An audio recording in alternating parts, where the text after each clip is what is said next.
Welcome to Hoyt's Bowhunting Whitetails. It's the 31st. It's Halloween. Happy Halloween. We're going into the ridges this afternoon.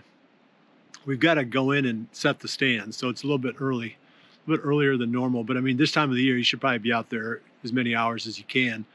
I think it's probably noon right now.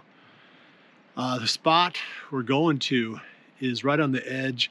Well, I should say that whole ridge is kind of a bedding area. Carson and I went in there in February and cut a whole bunch of trees down, so it's super thick now. And in the process of doing that, I got a chance to scout that whole area, very intently. And there's some heavy trails that go around this point. And I think this time of the season, when the bucks are searching for that first hot doe, this is going to be a prime location, because I know there's does that bed all along this whole ridge, and that thick cover makes it harder for the bucks to find them, so they got to search for them.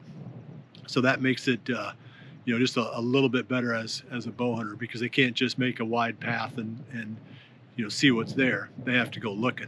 So I think it'll be as good a spot as I've got for this point in the season.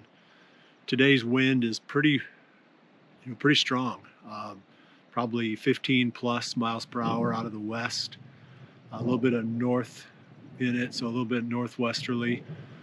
Supposed to switch, so tomorrow's not going to be quite as easy to figure. I'm not sure what we'll do tomorrow, but anyway, we'll worry about tomorrow later.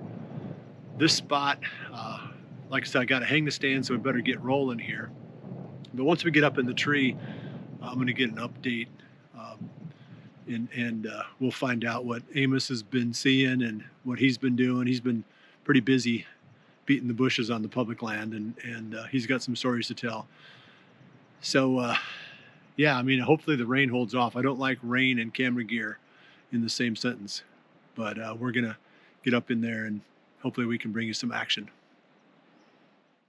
Hoyt's Bowhunting Whitetails is brought to you by Redneck Blinds, Code of Silence Apparel, Hunt Stand Pro Whitetail app, Whitetail Institute, research equals results, B3 releases, XO broadheads, exact sights, Muddy Outdoors tree stands, Stealth Cam trail cameras, and Hoyt. It's 2:30. We've been set up for a little while here. We've got about 4 more hours until the end of legal shooting time. One thing I didn't count on was the way the wind is swirling up in here. In this country, when it gusts, it swirls because it kind of creates almost like a vacuum, and then the air pulls back in to fill that space.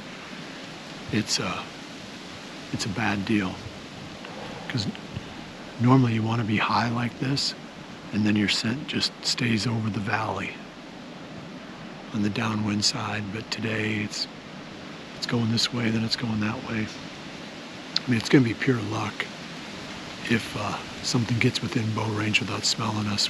We have no idea where our scent is going to be. It's a cool spot, gosh. It's a really cool spot. I'd say, I don't know if I've hunted a spot for rutting bucks that looks any better than this. To my left is that food plot that we made a couple years ago. Planted oats, the Whitetail Institute oats in there. And I'm not sure if the deer are using it or not. I didn't run a camera on there. I just didn't want to be back in here. I didn't want to mess with it. And then it's super thick all the way around the top of this ridge, all the way around. And then clear behind me, going back to the west. And that was from that TSI work that Carson and I did last winter. It looks really good. If there's a buck looking for a doe on this part of the farm, he's gonna have to come through here. I mean, this is rut central. I'm hoping, and I haven't come right out and set it yet. Gotta keep an eye out.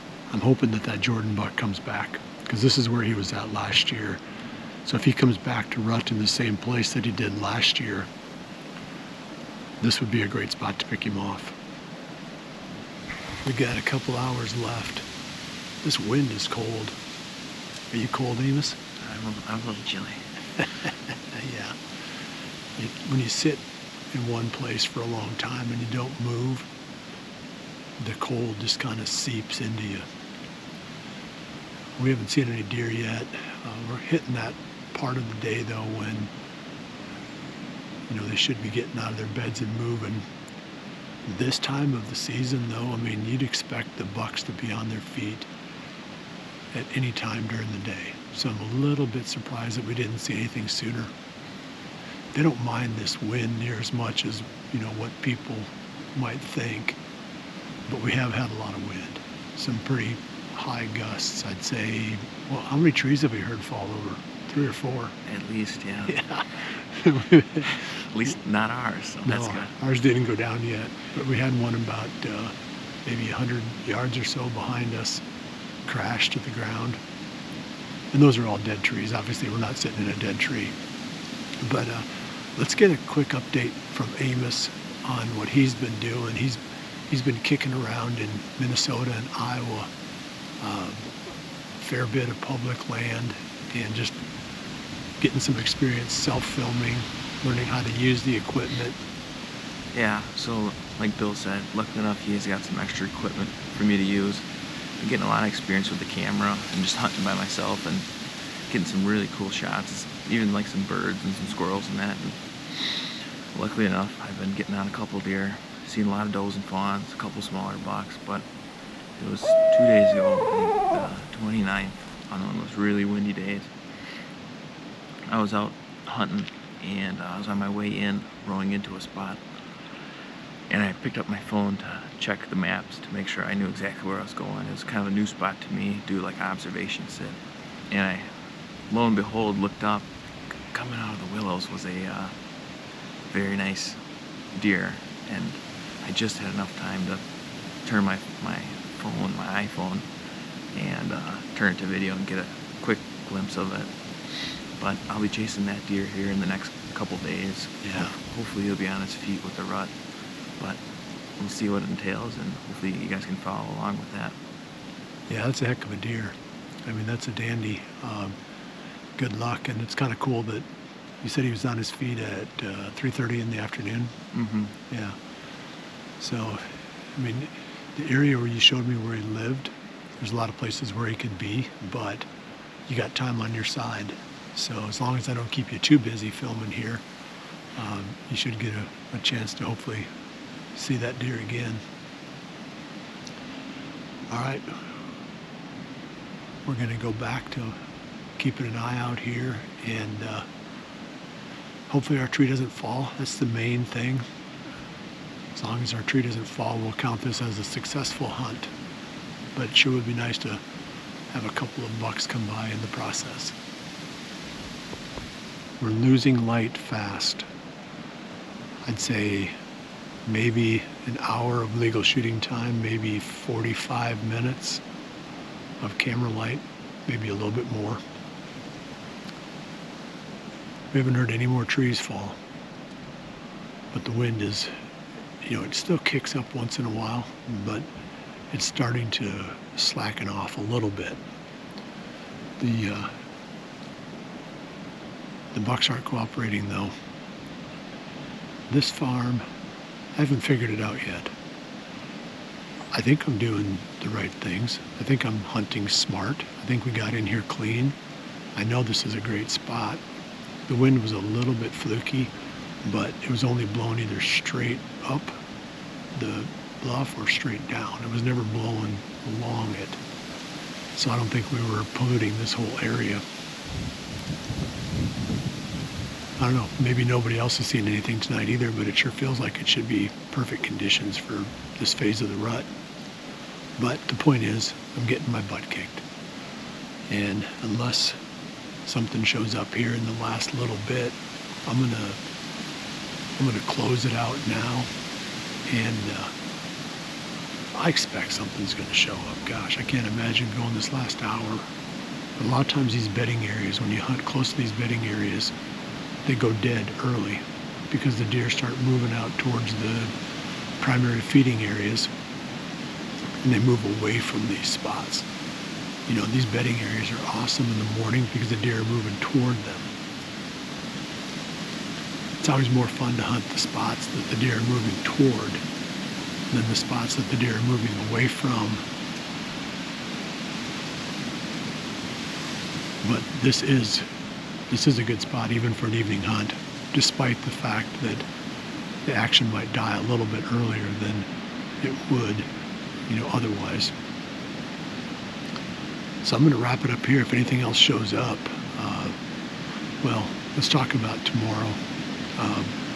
Jared Mills. I don't know if you guys, I'm sure a lot of you remember Jared. He's going to swing by tomorrow, and we're going to hunt together for a couple of days, so that should be a lot of fun.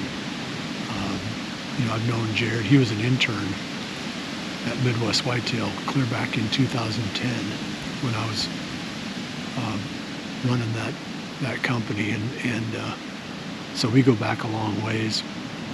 It'll be fun to catch up with him tomorrow. I expect we'll continue to hunt, you know, somewhere on this end of the farm because, again, like I mentioned earlier, if there is going to be a surprise buck, this is most likely where we're going to run into him.